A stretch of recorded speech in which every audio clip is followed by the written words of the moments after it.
The morning sun cast long shadows across the rugged Afghan mountains as Staff Sergeant Marcus Rodriguez adjusted his night vision goggles one final time before stowing them away. His 8-man SEAL team had been moving through the treacherous terrain for nearly 6 hours, following intelligence reports about a high-value target hiding in a remote compound 15 kilometers ahead. The mission seemed straightforward enough: gather intelligence, confirm the target's presence, and call in support if needed.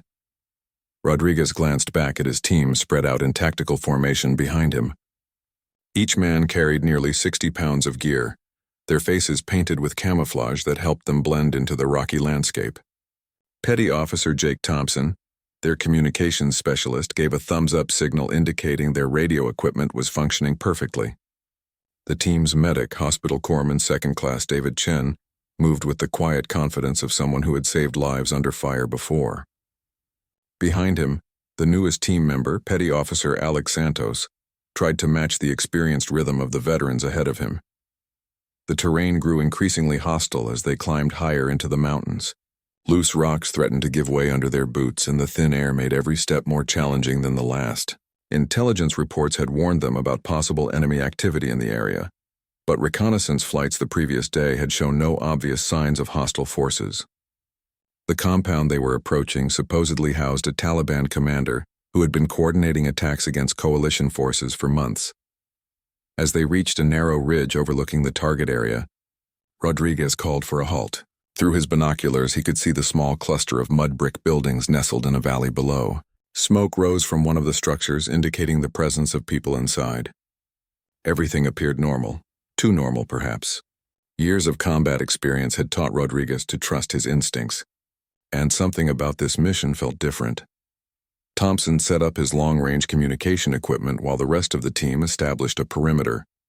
Their insertion had gone smoothly, with no signs they had been detected during their long trek through the mountains.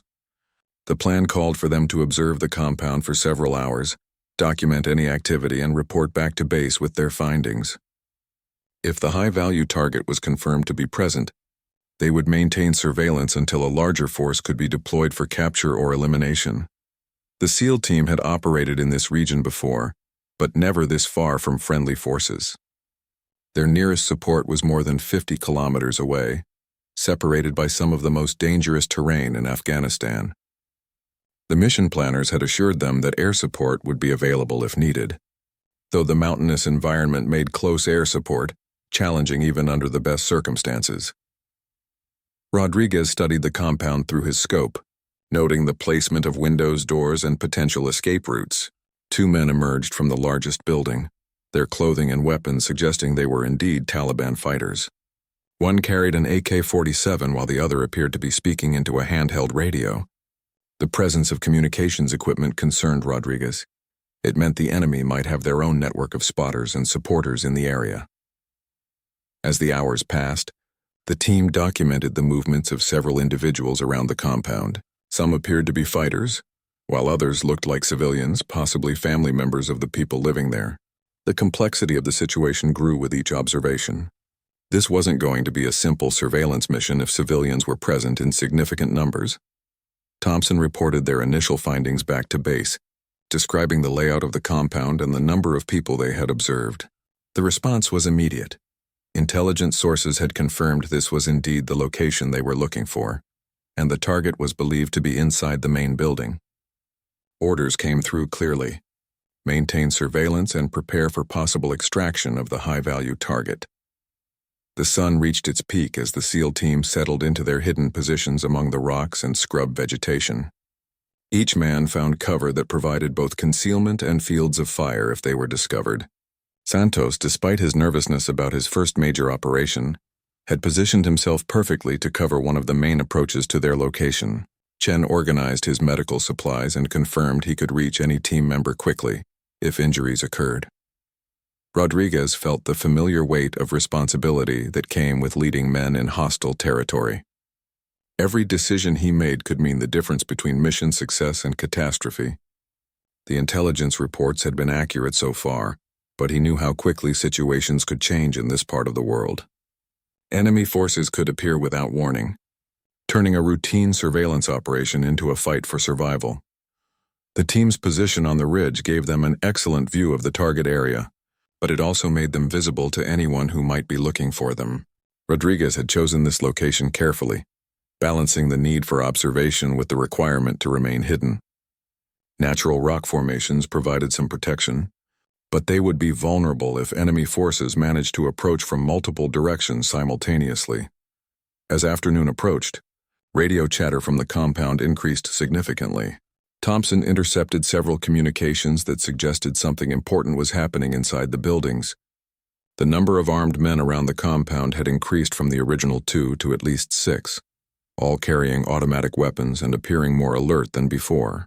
The situation was developing into something much larger than anyone had anticipated when the mission began. The afternoon heat became oppressive as Rodriguez watched the compound through his binoculars for the 4th consecutive hour.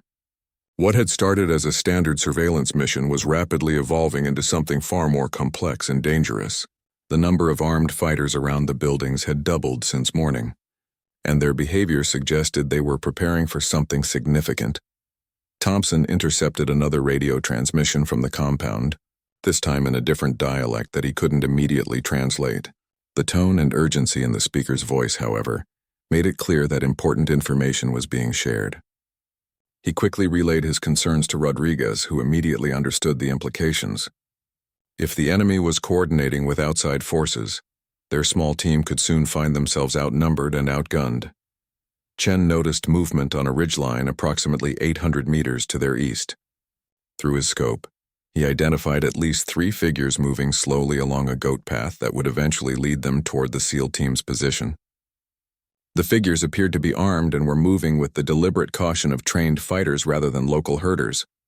Rodriguez made a quick decision to shift 2 team members to watch their eastern flank while maintaining observation of the primary target. Santos felt his heart rate increase as he adjusted his position to cover the new threat. This was exactly the type of situation his training had prepared him for, but experiencing it in reality felt completely different from any exercise he had completed. The weight of his rifle felt reassuring in his hands as he settled into a firing position that would allow him to engage targets approaching from the east while remaining concealed. Behind the natural rock formation, the intelligence reports had failed to mention the possibility of multiple enemy groups operating in this area simultaneously. Rodriguez began to suspect that their mission had been compromised from the beginning, or that they had stumbled into a much larger operation than anyone at headquarters had realized. Either possibility meant his team was now in significant danger, far from any immediate support. A new group of vehicles appeared on the dirt road leading to the compound, kicking up dust clouds that were visible from several kilometers away. Rodriguez counted at least 3 pickup trucks, each carrying multiple armed passengers. The arrival of additional enemy forces transformed the tactical situation completely. What had been a surveillance mission against a small group was now an observation of a major enemy gathering. Thompson worked frantically to establish communication with their command center, but the mountainous terrain was interfering with their satellite radio equipment. Static filled his headphones as he tried multiple frequencies and adjusted his antenna orientation. The communication problems meant they couldn't request immediate extraction or report the changing situation to their commanders. They were effectively cut off from the outside world. The eastern approach route that Chen had been monitoring now showed clear signs of additional movement. What had appeared to be 3 individuals was actually the advance element of a larger group. Rodriguez estimated at least 8 to 10 fighters were making their way along the mountain paths, apparently attempting to establish positions that would surround the valley from multiple directions. As the sun began its descent toward the western mountains, the tactical situation deteriorated further. The enemy forces were clearly implementing a coordinated plan that involved positioning fighters on multiple ridgelines around the valley. Rodriguez realized that his team had inadvertently placed themselves in the middle of what appeared to be a major enemy operation, possibly a gathering of senior Taliban leadership from across the region. The newest arrivals at the compound immediately began establishing security perimeters and setting up what appeared to be communication equipment. Rodriguez could see the distinctive shape of satellite dishes being assembled near the main building, suggesting that the enemy had their own long-range communication capabilities. This level of organization and equipment indicated they were dealing with a much more sophisticated enemy force than originally anticipated. Santos reported movement on the southern ridge as well, confirming Rodriguez's worst fears about being surrounded. The enemy forces were systematically positioning themselves to control all the high ground around the valley, effectively trapping anyone inside the area. The SEAL team's extraction route back toward friendly territory was now potentially compromised by hostile forces. Thompson finally managed to establish brief contact with their command center, but the connection was weak and intermittent. He was able to transmit their basic position and a brief description of the situation before the signal failed completely. The response from headquarters was garbled and impossible to understand, leaving the team uncertain whether their message had been received or understood. Chen redistributed ammunition among the team members, ensuring everyone had maximum firepower available if they were forced to fight their way out of the area. The team's original load of ammunition had been planned for a surveillance mission, not a potential firefight against superior numbers. Every round would need to count if they found themselves in combat against the enemy forces now surrounding their position. Rodriguez faced the most difficult decision of his military career. They could attempt to withdraw immediately, risking contact with the enemy forces that were still moving into position. Alternatively, they could remain hidden and hope the enemy forces would complete their gathering and depart without discovering the American team. Both options carried significant risks for his men. The compound below continued to receive new arrivals as darkness approached. Rodriguez counted at least 15 vehicles and estimated more than 40 enemy fighters now occupied the area. The gathering was clearly significant, possibly involving senior leadership that would make valuable intelligence targets. However, his primary responsibility was the safety of his team, and that responsibility was becoming more challenging with each passing hour. As the first stars appeared in the darkening sky, Rodriguez made his decision. They would remain in position through the night, gathering as much intelligence as possible about this unexpected enemy gathering. At first light, they would attempt to withdraw using a route that would take them further into the mountains before turning toward friendly territory. It was a risky plan, but it offered the best chance of completing their mission while keeping his team alive. Darkness fell across the Afghan mountains like a heavy blanket, bringing both relief and new dangers for Rodriguez and his team. The cooler night air was welcome after the oppressive heat of the day, but it also meant that enemy forces would be more active and harder to detect. Through his night vision goggles, Rodriguez could see the compound below had transformed into a bustling center of activity, with armed guards posted at regular intervals and vehicles continuing to arrive throughout the evening. Thompson had been working for hours to re-establish communication with their command center, trying different frequencies and antenna positions in hopes of finding a signal strong enough to penetrate the mountainous terrain. His frustration was evident as he repeatedly adjusted his equipment, knowing that their survival might depend on getting word to headquarters about their situation.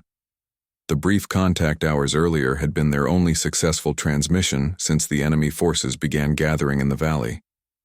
Chen moved silently among the team members, checking their condition and redistributing water supplies. The high altitude and stress of their situation had increased everyone's need for hydration, but their water reserves were limited. Originally planned as a day mission, they now faced the possibility of remaining in position for much longer than anticipated. Every sip of water needed to be carefully rationed to ensure they could maintain alertness and fighting capability. Santos had been watching the eastern approach for 6 hours straight, his eyes burning from the strain of maintaining constant vigilance through his scope.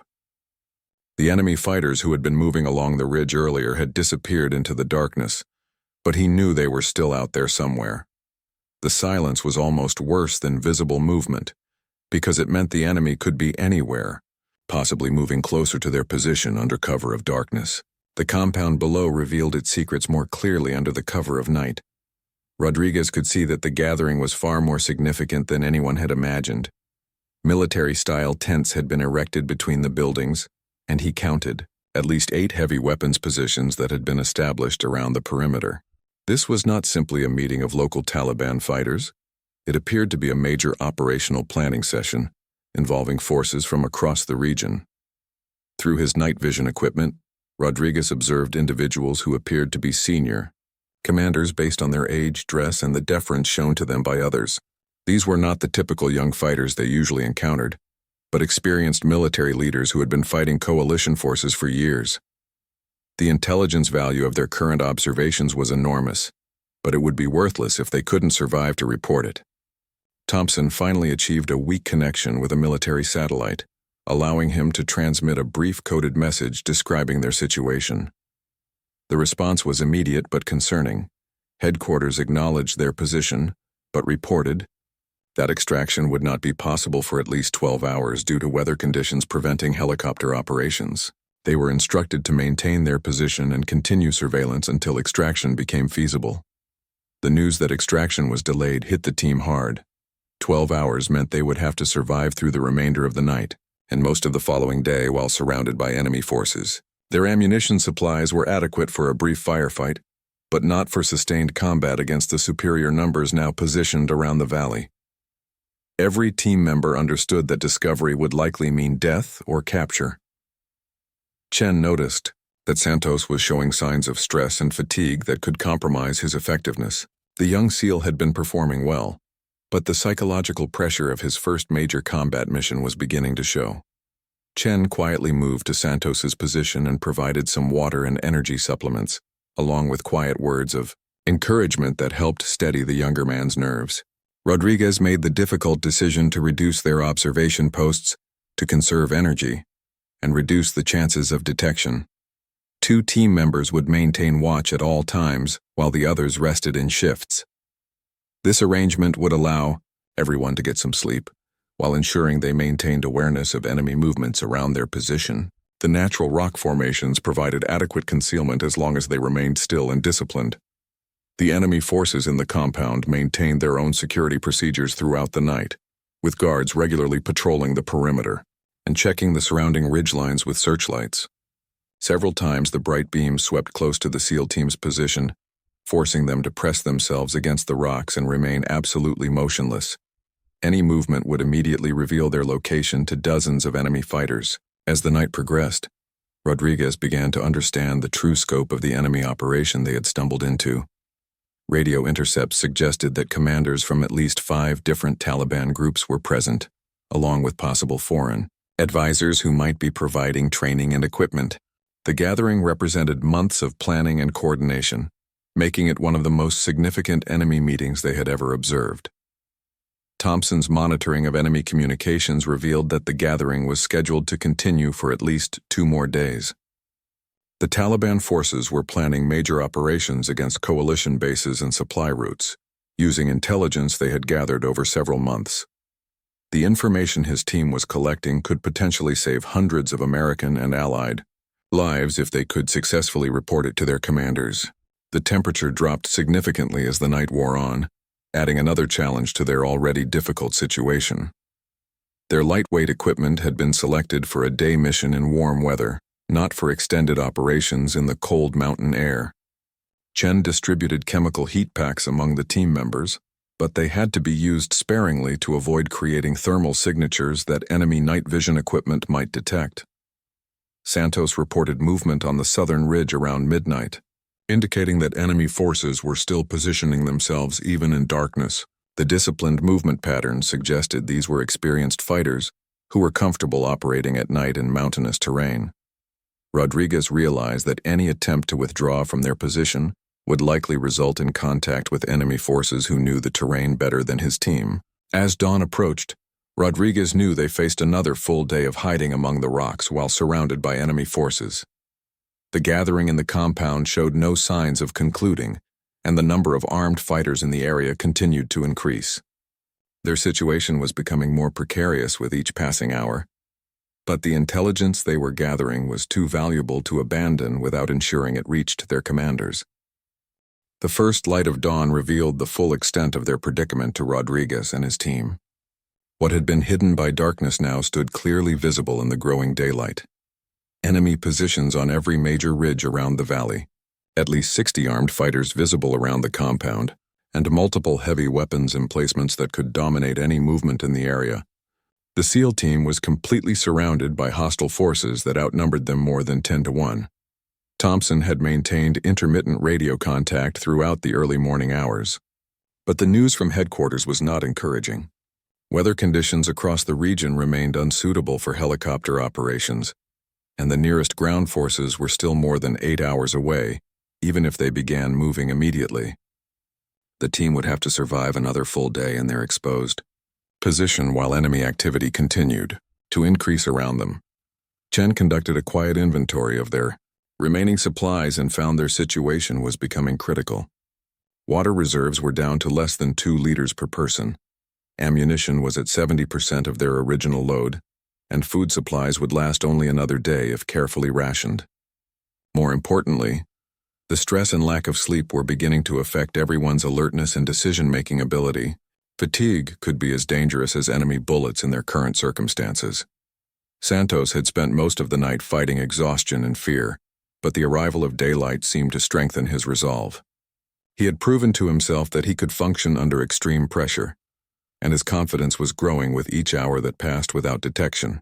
Rodriguez noticed the positive change in the young SEAL's demeanor, and felt proud of how well his newest team member was handling his first major crisis. The compound below had transformed overnight into what appeared to be a temporary military headquarters. Large tents now dominated the central area, and Rodriguez could see maps and communications equipment being moved between buildings. Senior enemy commanders were clearly conducting detailed planning sessions for future operations against coalition forces.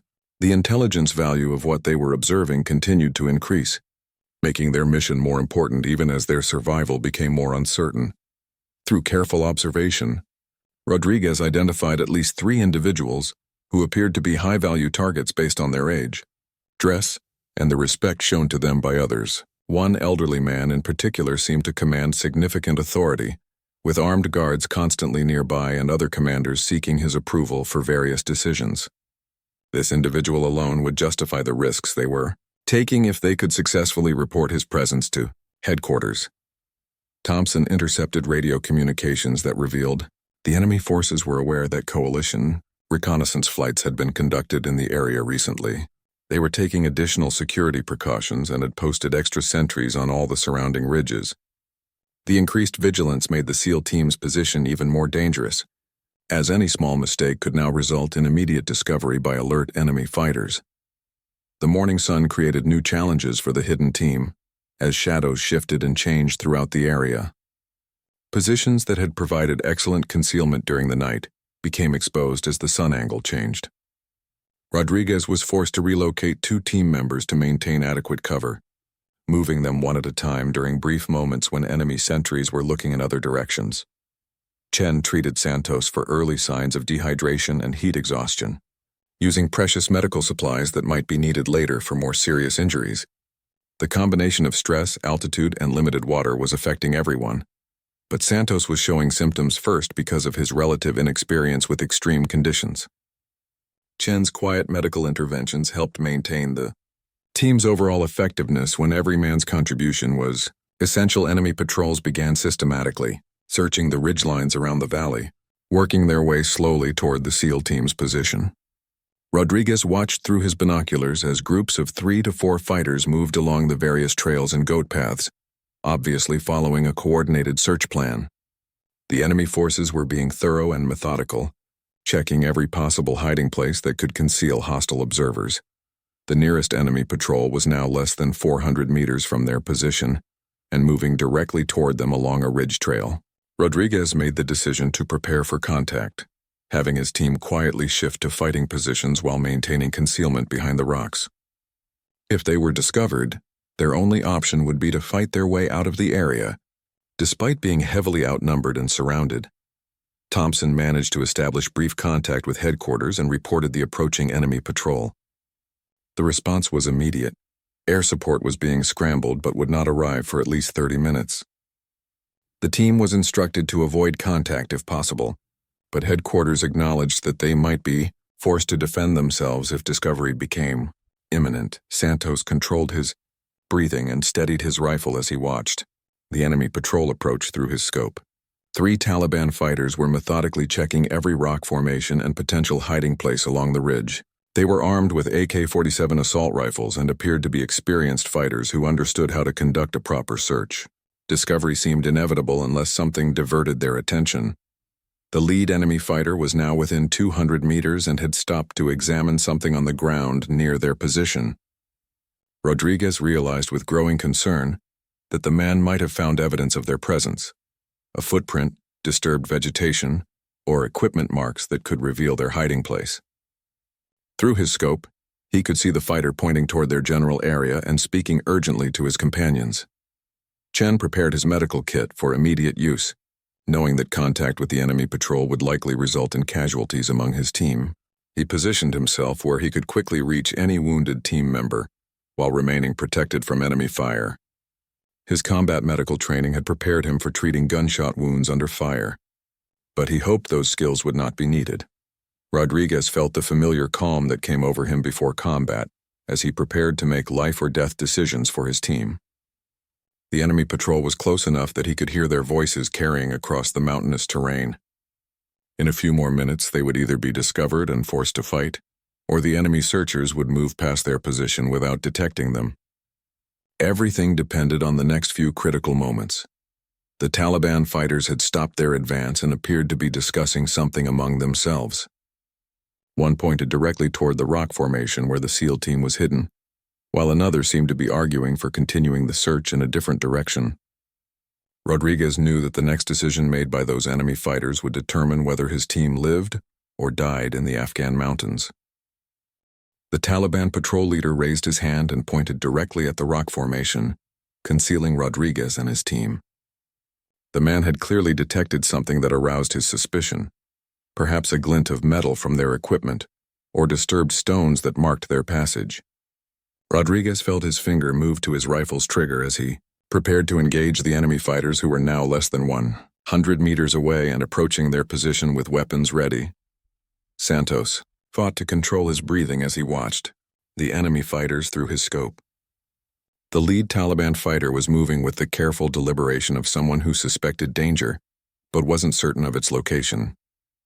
Behind him, 2 other fighters spread out to provide covering fire if contact occurred. These were experienced combatants who understood small unit tactics and would not be easy opponents if fighting began. Thompson had his radio ready to call for immediate air support the moment shots were fired, but he knew that help was still at least 20 minutes away. Once the shooting started, the entire enemy force in the valley would converge on their position within minutes. The small SEAL team would have to survive against overwhelming odds until aircraft could arrive to provide support and possible extraction.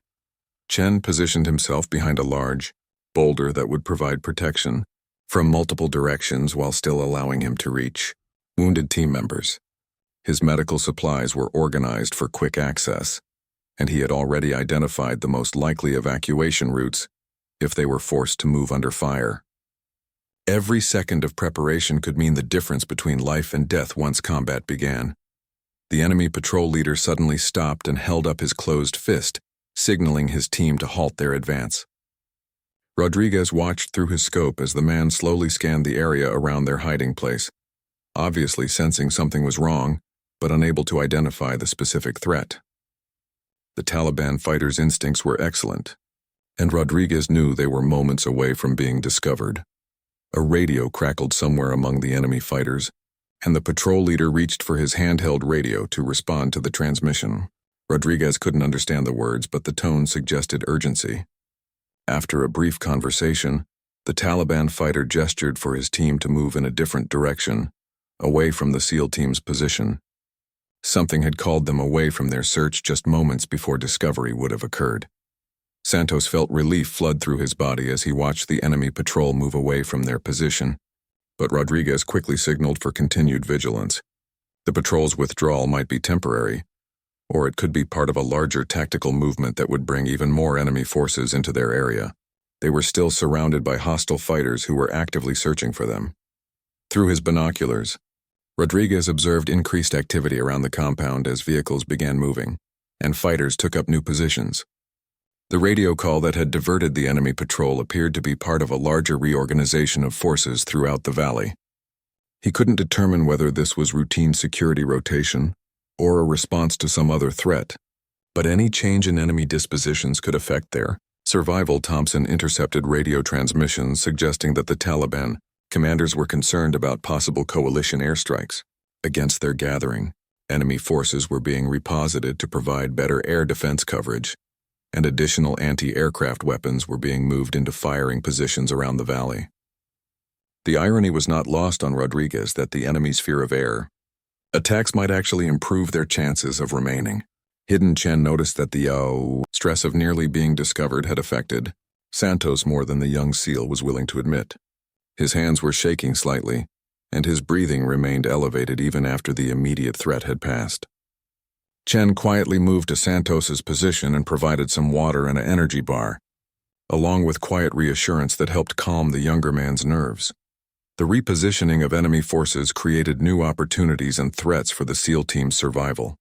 Some of the fighters who had been patrolling the ridges were called back to the compound to help establish air defense positions, reducing the immediate search pressure around their hiding place.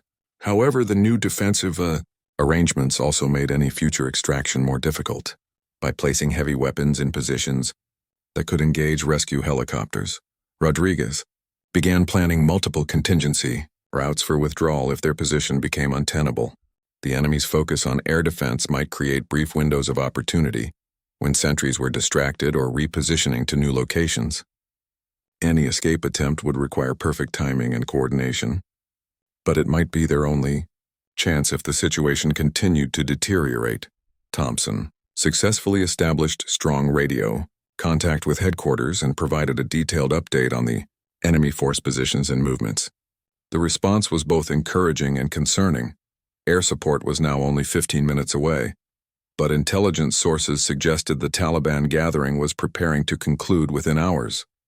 The window for collecting valuable intelligence was closing rapidly. Santos reported movement on the eastern ridge that suggested some enemy forces were withdrawing from their positions to participate in the compound activities.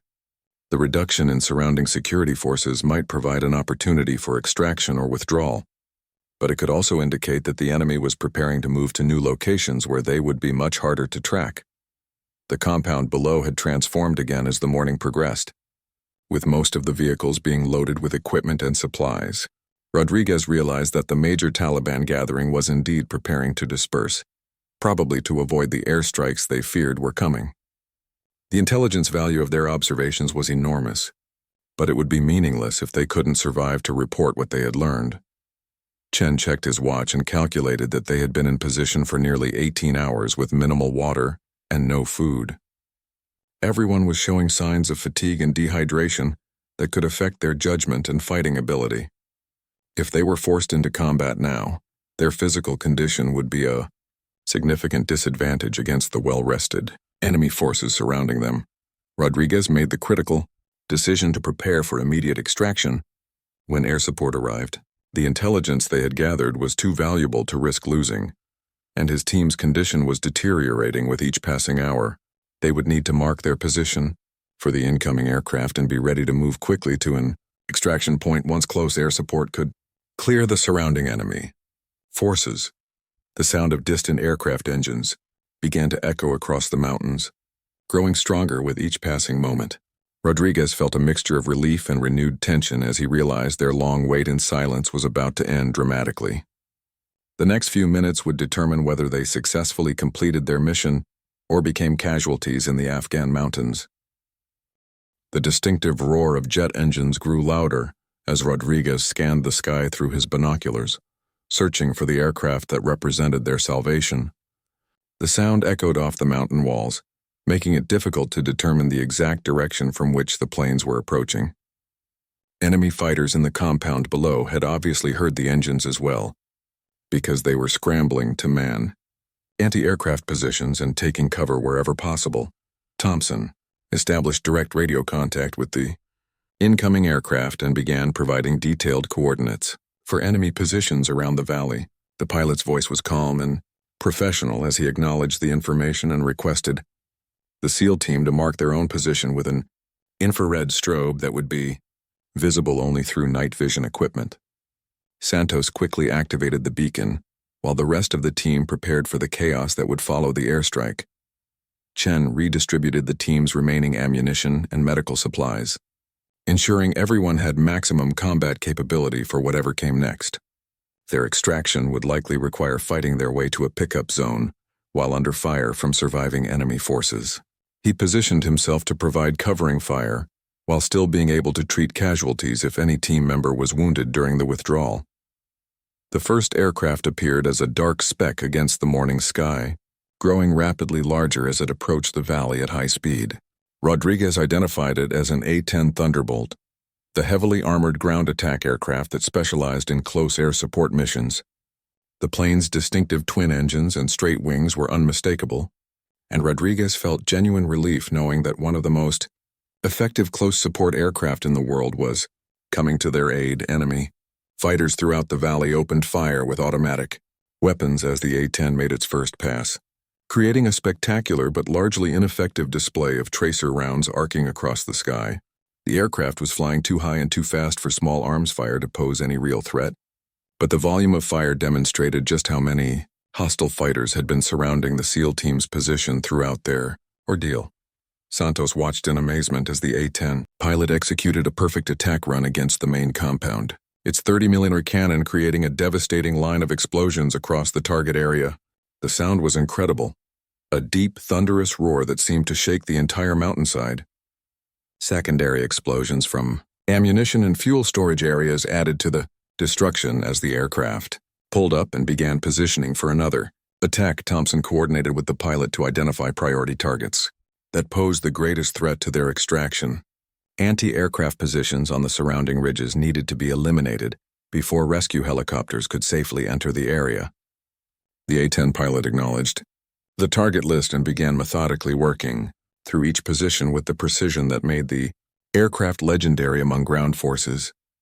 Rodriguez felt the psychological impact of the airstrikes on the enemy forces around them. The coordinated defensive positions that had seemed so threatening just minutes earlier were now in complete disarray as fighters abandoned their posts and sought cover from the devastating attacks. The tactical situation had reversed completely in their favor within a matter of minutes. Chen observed enemy fighters fleeing their positions on the eastern ridge, some of them wounded and moving slowly while others ran in obvious panic. The carefully organized search teams that had been systematically hunting for the SEAL team were now focused entirely on their own survival. The immediate threat of discovery had been replaced by opportunities for successful extraction. The A-10 made its third attack run against positions on the southern ridge, eliminating a heavy machine gun emplacement that could have threatened rescue helicopters. Rodriguez could see the pilot was being extremely precise with his attacks, avoiding areas where civilians might be present while systematically destroying military targets. The professionalism and skill of the close air support was exactly what they needed. Thompson received word that rescue helicopters were now airborne and would reach their position within 20 minutes. The extraction plan called for the SEAL team to move to a designated pickup zone approximately 500 meters from their current position, while the A-10 provided cover against any remaining enemy forces. The route would take them across open ground, but most of the enemy positions along the way had been destroyed or abandoned. Santos checked his equipment one final time and prepared to move when Rodriguez gave the signal. The young SEAL had proven himself during the long hours of hiding and waiting, and Rodriguez had complete confidence in his ability to handle the extraction under fire. The team was ready to move as soon as the pilot confirmed that the route to the pickup zone was clear of enemy threats. The A-10 pilot reported that he had eliminated or suppressed all major enemy positions between the SEAL team's location and the designated extraction point. Several groups of enemy fighters remained in the area, but they were scattered and disorganized, unlikely to pose a coordinated threat to the withdrawal. The window for extraction was open, but it might not remain that way for long if enemy reinforcements arrived. Rodriguez made the decision to begin their movement to the pickup zone, knowing that every minute they remained in the area increased the chances that additional enemy forces would arrive to complicate their extraction. The team would move in tactical formation with Santos providing rear security, while Thompson maintained communication with both the A-10 pilot and the incoming rescue helicopters. Chen gathered his medical equipment and prepared to move, knowing that the next phase of their mission would be the most dangerous Moving across open ground while potentially under enemy observation required speed and precision. Any team member who was wounded during the withdrawal would need immediate medical attention to ensure everyone reached the extraction point alive. The sound of helicopter rotors could now be heard in the distance, growing stronger as the rescue aircraft approached their location. Rodriguez felt the familiar mixture of relief and continued tension that came with knowing salvation was close, but not yet achieved. The next 20 minutes would determine whether their mission ended in success or tragedy. Thompson confirmed that the rescue helicopters were 5 minutes out and requested final clearance for the team to begin movement to the pickup zone. The A-10 pilot acknowledged and positioned his aircraft to provide immediate close air support if enemy forces attempted to interfere with the extraction. After nearly 20 hours of waiting in silence, the SEAL team was finally ready to move. Rodriguez gave the hand signal to move, and his team rose from their concealed positions among the rocks for the first time in nearly 20 hours.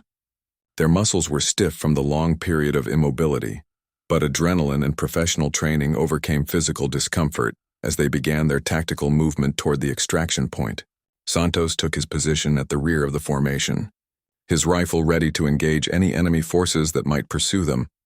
The first 100 meters of movement went smoothly as the team crossed the rocky terrain where they had been hiding. Chen moved with practiced efficiency, despite carrying both his weapon and medical equipment, while Thompson maintained constant radio communication with the A-10 pilot overhead. The aircraft circled protectively above them, its pilot scanning for any signs of enemy activity that might threaten the withdrawing team. As they approached more open ground, Rodriguez could see the designated pickup zone in a small clearing approximately 300 meters ahead. The area appeared to be clear of enemy forces, but several destroyed Taliban positions were visible along their route, testament to the effectiveness of the airstrikes that had cleared their path. Smoke still rose from some of the targeted areas, creating a hazy atmosphere across the mountainside. Thompson received confirmation that the rescue helicopters were now 2 minutes out and approaching from the west.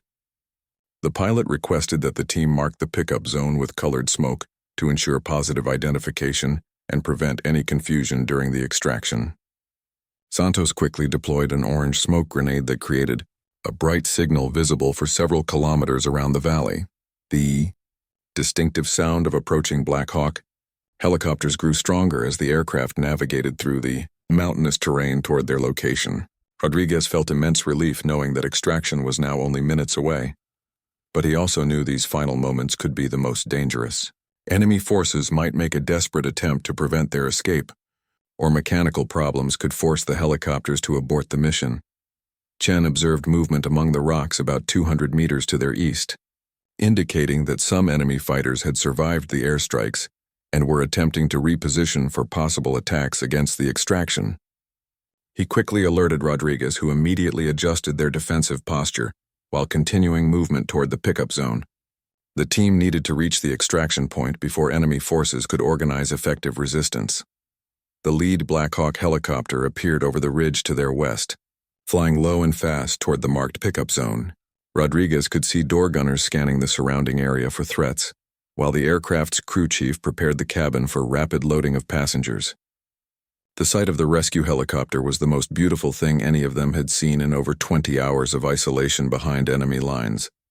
Santos engaged 2 Taliban fighters who appeared on a ridge overlooking their route, his accurate rifle fire forcing them to take cover and disrupting any planned attack against the team. The sound of gunfire echoed across the valley, but the enemy fighters were too disorganized and scattered to mount any coordinated resistance. The airstrikes had broken their ability to function as an effective fighting force. Thompson coordinated the final approach with both the helicopter crew and the A-10 pilot, ensuring that air support would continue until the team was safely aboard the rescue aircraft. The Black Hawk pilot reported that the pickup zone was clear and that he was beginning his final approach for landing. The massive helicopter settled into the clearing with rotor wash creating a dust storm that provided additional concealment. Rodriguez led his team in a final sprint toward the waiting helicopter, covering the last 50 meters of open ground in seconds. The crew chief stood in the aircraft's doorway with his weapon ready, providing security while the SEAL team rapidly boarded the aircraft. Chen helped Santos into the cabin, while Thompson maintained radio contact with the supporting aircraft until the very last moment. The Black Hawk lifted off immediately once all team members were aboard, climbing rapidly to clear the surrounding ridgelines, while the A-10 continued to patrol overhead. Rodriguez felt the familiar sensation of relief mixed with exhaustion that came with successful completion of a dangerous mission. They had survived nearly 20 hours surrounded by enemy forces and gathered intelligence that could save countless American lives. Santos slumped in his seat as the helicopter gained altitude and began the flight toward friendly territory. His first major combat mission had tested every aspect of his training and character, but he had proven himself worthy of his teammates' trust. The young SEAL had faced mortal danger with courage and professionalism that honored the traditions of his unit. Chen began treating team members for dehydration and exhaustion while the helicopter flew toward their base. Everyone had pushed their physical and mental limits during the extended mission, but there were no serious injuries or medical problems that couldn't be addressed with rest and proper nutrition. The team's survival was a testament to their training, equipment, and determination. Thompson transmitted their mission summary to headquarters while they were still airborne, ensuring that the critical intelligence they had gathered would reach analysts and operational planners as quickly as possible. The information about the Taliban gathering and the senior commanders they had identified would be invaluable for future counterterrorism operations throughout the region. Rodriguez looked back toward the valley they had just escaped and could see smoke still rising from the destroyed enemy positions. The A-10 had been devastatingly effective in eliminating the threats that had surrounded his team, proving once again why close air support was so valued by ground forces operating in hostile territory. The pilot's skill and precision had saved their lives and allowed them to complete their mission successfully. As the helicopter crossed into friendly airspace, Rodriguez began the mental process of transitioning from combat mode back to normal operations. The mission had been far more complex and dangerous than anyone had anticipated, but his team had adapted to changing circumstances and accomplished their objectives despite overwhelming odds. They had gathered intelligence that would protect American forces and disrupted a major enemy planning conference. The base appeared ahead of them as the Black Hawk began its final approach, with medical personnel and intelligence officers waiting to debrief the team and process the information they had collected. Rodriguez knew that within hours, the intelligence they had risked their lives to gather would be analyzed and used to plan operations against the enemy forces they had observed. Their 20 hours of silence and waiting had been worth the price they had paid. Santos looked forward to his first hot meal and real sleep in over 36 hours, but he also felt pride in having proven himself under the most challenging circumstances possible. He had earned his place among the elite warriors of his SEAL team through courage, endurance, and professional competence when it mattered most. The mission had changed him from a promising young operator into a proven combat veteran.